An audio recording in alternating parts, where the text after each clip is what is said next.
Bonjour et bienvenue dans nos studios. Le sujet d'aujourd'hui nous amène à une analyse humaine fondamentale de la théorie du genre.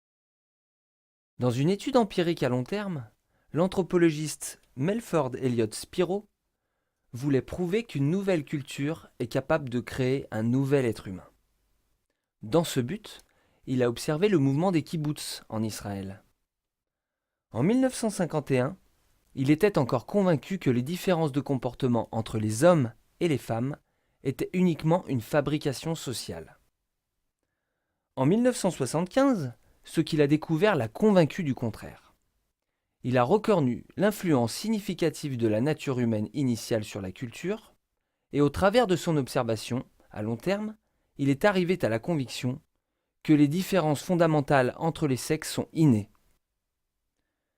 Depuis 1950, le mouvement israélien des kibboutz tente de supprimer complètement toutes les différences entre les hommes et les femmes.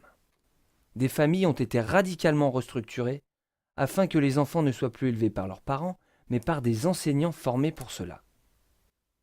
Dans toutes les professions et à tous les niveaux de direction, une parité rigoureuse de 50% a été imposée. Mais les femmes nées dans les kibboutz sont revenues à un style de vie selon la nature. La nature humaine, le besoin naturel de maternité et de paternité était plus fort.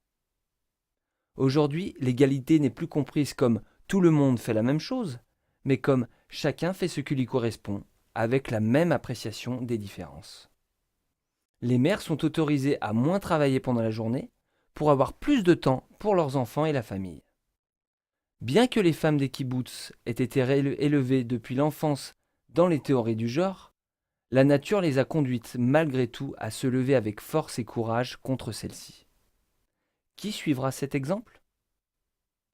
Chers téléspectateurs, je vous laisse réfléchir et vous invite à de plus profondes recherches sur ce thème qui est en train de bouleverser radicalement notre société et notre valeur familiale. Merci pour votre écoute et à bientôt.